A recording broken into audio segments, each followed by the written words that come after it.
Here the last time when we had the first football game after recovering from Tropical Storm Fred.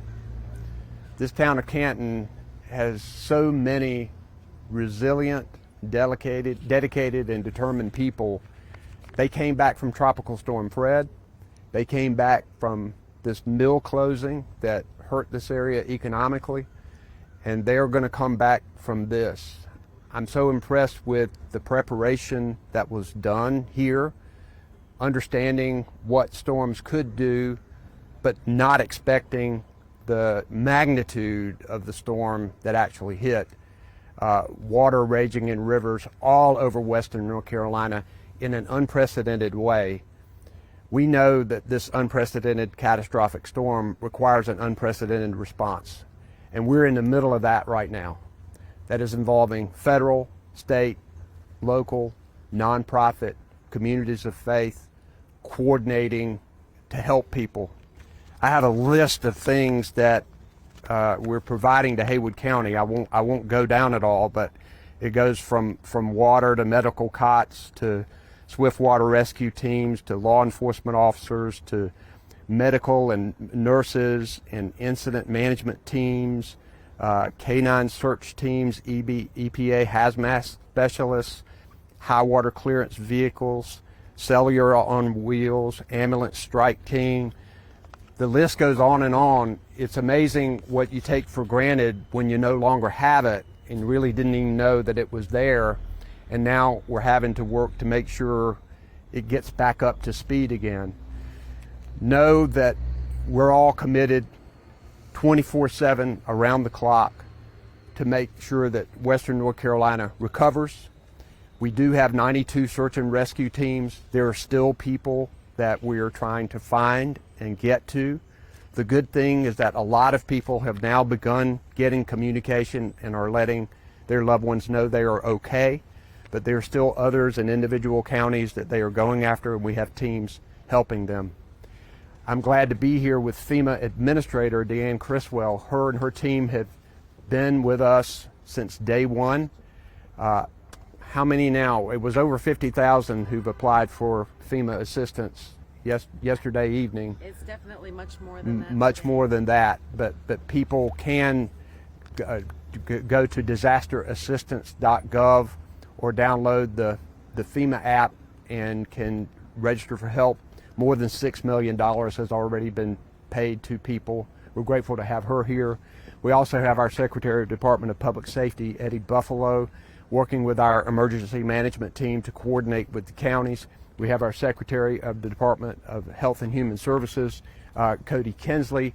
All 22 of the hospitals in Western North Carolina are back on the power grid, but we're working with them to manage their significant challenges that they have, bringing in medical assistance for them. We're also working with water systems across the area because we know that there are significant issues there. We also have with us Representative Mark Pless, who is here, and we have the Mayor of Canton, who's I've been grateful for his strong leadership here over the years with all of the challenges this town has faced. And I'm going to stand close to him because I got all these mics on me, but I want him to give you guys just a little background of this town and good things that have been done here. So Mayor, I'll call on you. We're still here, first off, and that's important not just for our citizens of Haywood County to hear, but our friends and neighbors across Western North Carolina. The lessons we learned from Tropical Storm Fred did make a difference this time. I was talking with the governor, our business community, our leaders, days before this storm in prepping. I feel the town, Haywood County, we were the best prepared to do with this. There's only so much you can do when 28 feet of water comes to your hometown. And again, we would not have learned those lessons without the help of Governor Cooper, his team, the General Assembly. Mark Pless has been a tremendous advocate for us, as is Senator Corbin. And we can use those lessons. Because of that, we have businesses that have the possibility of reopening because they're able to move their inventory. Instead of hours, we had days, and we took advantage of that. Debris removal made a difference to this whole community because when you suffer these floods, if there's debris in it, the massive amount of basically projectiles and the damming of this. This stadium's in better condition because of debris removal, and it gives us a chance and a different mindset. However, the mindset has to realize we were told this was once in a lifetime storm in 21. Here we are 3 years later. So we have to understand, as I've said, it seems West North Carolina sadly is in Hurricane Alley. It's also very important to us to know we are very, very proud of our school system. We're here, but not just simply because it's a football stadium. This is a gathering place for our public schools and also honors our war dead. This is Pisgah Memorial Stadium. Our public schools are very close to us in Haywood County. They're ranked number 6 in North Carolina, and we're very proud about that. We have to get, and working with Representative Pless, we need specific money to our school system. It is such a moment. I was walking with Associate Superintendent Barker. We have located all kids and teachers. As of right now, that is so important to us, and I want to thank the school system, especially our teachers and staff on that. You know, at the same time, we are eager to start helping our neighbors. I've talked with Governor Cooper on this. We've learned from lessons. I can't be, Haywood County, we've got power back in the city limits, mostly power back on, water back on. We're recovering. We are so eager to get out there the rest of West North Carolina and help, because this has to be a recovery. Governor Cooper knows this, the secretaries know this, and y'all know this. It doesn't matter where you live in West North Carolina, what your hometown is, what holler, and I did use the word holler, and the national medias love that word. It doesn't matter. If you are affected by this storm, you deserve an equal response, you deserve respect, and that is very important to the governor, it's very important to his staff. And the other thing I want to address, there's a lot of misinformation out there. A lot of it's tied to the lack of communication we had. Like I said, there were state resources and FEMA on the ground very early on, even pre-storm. And that is something that has gotten out there, and that's just misinformation. And right now, any moment we spend talking about things that aren't true takes us away from getting resources to the people that need it. But I could not be prouder of our governor, the relationship we've shared, the bipartisan spirit. Once again, we will counter this with, we were prepared, and there's lessons we can learn. When the dust settles on this many, many months from now, we want to share that, because we know another storm will hit West North Carolina. We need to take our lessons learned, build on them. But again, this is one mountain family, and there's something special about mountain folk. We know what it is to have the odds stacked against us, but there's some spirit about us that we endure. And we keep going. These are tough times, but mountain people are tougher. Thank you, Mayor. I know the coach wants to get Pisgah Bears back to practice again, so we've got to find a way for that to happen. We'll take your question. Let's go to Corey first. Governor, question for you as well as Secretary or Administrator Criswell.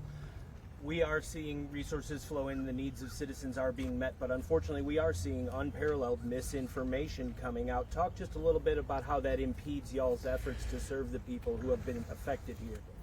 Well, the misinformation is damaging because it can hurt our relief efforts. We want people to know that volunteers have indeed played a large role in what's happening in Western North Carolina.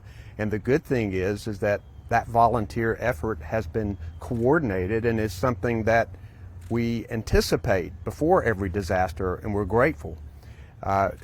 We wish people would instead post about how people can help, where they can donate, what they can do. There's a lot of hard work. It also demoralizes National Guard soldiers who are out here for days and days, and people who are working in emergency management, who are working around the clock to help people. When people talk on social media about that nothing is being done, that's just not true, and it's frustrating to them. It doesn't bother me. I'm used to that kind of criticism. I'm concerned about them, and we all need to pull together here. I guarantee you this. It makes no difference who you are or where you live.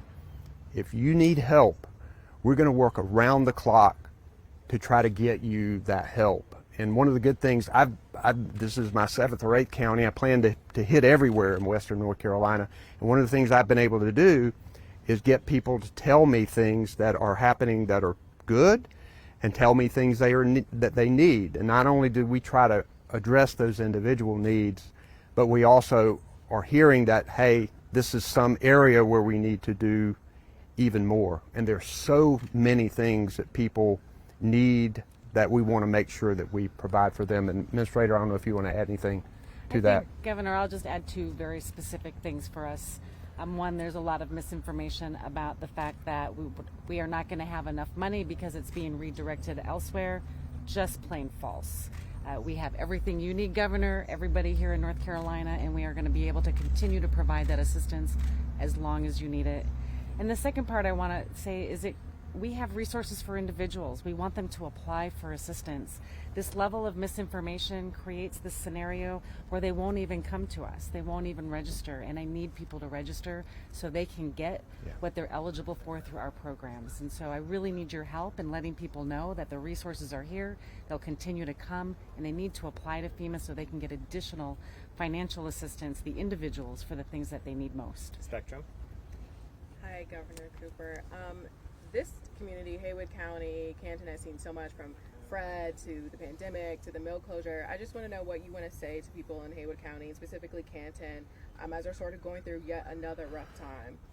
So I'm always inspired by people in Canton and Haywood County when we come and talk about disasters, because they always build the rest of us up. Their optimism, their enthusiasm, their dedication has been amazing. I was telling a story.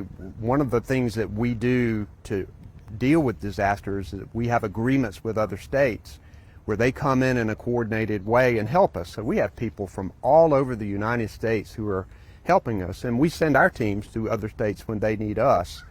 But I talked to one who said, I've done 9 disasters. The North Carolina people are the nicest people I've ever met. One person who had flooding in her home offered to do the laundry for the people who were there from another state. There are many more examples like that, but I am grateful for their can-do spirit and know that we want this place to come back too. We also know that we're going to have to come back in a different way. We're going to have to be more resilient. We're going to have to understand that, yes, water can do what it just did. So as we rebuild, we need to keep that in mind for sure. USA Today. Governor, I think I heard you mention a bill earlier as we were walking by. What can the Assembly do and what can you do moving forward to address recovery, economic, and more? Well, the federal government is surging a lot of resources. A lot of private nonprofit are helping to funnel money for resources. But the more long-term issues of lost money in a fall economy by merchants here, people who are unemployed, our unemployment rates are low. We need to make sure that people get more unemployment for being out of a job a long period of time. This is an opportunity to help our schools that need significant help, and particularly are going to need more infrastructure. And what we want to do is to try to fill in the gaps of where all of the other resources might not fill. And I think that, I've talked to Representative Pless, I talked to Representative Pickett the other day in Watauga County. I think everybody wants to work together to put something, a package together. They won't be able to do it this early because we've got to assess the damages, and things are still being found right now. Roads, you have not had a chance. We're trying to fix arteries to go in and save people and to get to people right now. So assessing the damages right now, the financial damages, is impossible. That will happen, and once that happens, we want to make sure that we're in a coordinated way trying to address all of those needs and do it in a more resilient way. Eric. Governor, you touched on the lack of water in some communities. That's the critical situation there. One, are we still talking about weeks before some people will have access to water of any kind? And what resources are being provided at the state and federal level to try to get that reconnected? So first, there were a lot of water systems down across western North Carolina. I think the last number I saw was 53, but there are a lot of water systems, and we know that some potential wells are damaged, and many communities are on boil water advisories. So the first thing we're trying to do is to make sure that we get bottled water, tanks of water into areas so that they can have enough to live off of right now. But the infrastructure of many of these communities was very old to start with, and this this flood just decimated it. And I think the key is to build it back as quickly as possible, but also in a resilient way. And there may have to be some temporary workarounds that provide water for a period of time while they build the main infrastructure. It's one of the reasons why we called in the Army Corps of Engineers with FEMA to bring their engineers to try to help these communities, obviously Asheville being the biggest one. So time, I don't know the time yet, but I do know that, for example, in Asheville, some things are already coming back on. Administrator, I think you and I were talking about this a few minutes ago. Yeah, I got a report from my lead that's in the field in Asheville, and they're making progress. They're repairing some of the distribution in the water system, and the words from her is things are actually going better than they expected in the repair. That doesn't give us a time frame still yet, but they're making progress, and that's really encouraging. One follow-up, if I could. Quickly, please. Governor, I know bringing water bottles into central locations, that's been one of those temporary workarounds. What's being done to try to get that water to people who might be still cut off or, it can no longer leave home? It's one of the challenges that we still face, because there are a lot of resources in the counties, and getting help to the areas that are still inaccessible has been difficult. We've done airdrops into some areas, but there's some individual homes that are out there that we want to make sure that we get to. One other misinformation has been the military resources. We have activated those military resources and are integrating them into our response here. And one of the things that they will be helping us with is that last mile effort, getting somebody who in one house in one place to try to help them there. And I'll tell you this, one thing I know about mountain people, a lot of mountain people are proud, and a lot of mountain people don't want to ask for help. And I would ask people and neighbors to try to encourage people to ask for help, to file for FEMA resources, to try to get as much help as they can, because I'm sure they've never experienced anything like that. Rex? Governor, as noted, the cell phone communications has been a little challenge in this situation here. You've heard from the mayor about that and others, I'm sure. Are there already discussions at the state level about making the cell phone communications in situations like this more sturdy? And if so, what would those things be? How would you do that with some backups, or just making it sturdier? Because as the mayor notes, we're now in Hurricane Alley. Well, first we're pushing them to get it back on, and that's an hour-by-hour push to get deployable resources, to give temporary help and connection to fixing towers, and the multiple agreement they have. If that, say, a Verizon gets up a tower, everybody can use it, trying to get the resource out there right now. But for both cell phone and electric utility, where the grid has been absolutely destroyed in some communities, we've got to be more resilient in a permanent way. And the challenge is that it is more expensive to run lines underground and to make it more resilient in other ways. And Western North Carolina is such a special place. It is not only special for many of us with memories of many places that we've seen them washed away, and that's really hard for people who live here. It's hard for people who live all over North Carolina, who love Western North Carolina. But we think this investment is important not only for the people here, but for the economy of our state, because this is a place that people want to come and want to be. So I will certainly be advocating for long-term investments that are more resilient here, and I think there's a group of people who all of us want to work together to do that. Last question, Vicki. Yes, about the Canton Mill. We understood that there was supposed to be a transfer of ownership October 1st, which didn't happen. So what do you hear on that? What do you hear about the wastewater treatment? Is it working? And what do you hear about any other thing? So my team has been working hand in glove with the mayor. Absolutely. I'm going to let the mayor, because the mayor knows every detail about it. I know a lot of details about this. The mayor knows every detail about this. First off, Vicki, we know from 0 hour until right now, as it concerns about rebuilding our economy, and whoever's going to be occupying that site, Governor Cooper and his team the Department of Commerce, everyone has our back. That has been a constant. The Attorney General Stein, his team, across the board. What we know right now is that property is still owned by Pactive Evergreen. And while it is in their ownership, they have responsibilities to the town, they have responsibilities to the state, to the EPA, to DEQ. Our understanding is that wastewater suffered catastrophic damage. My understanding is that Pactive is currently working to fix that. It was engulfed with water, but the responsibility to not only treat and run our wastewater, but do it the right way, an environmental sound way, remains a constant. So we'll continue to work.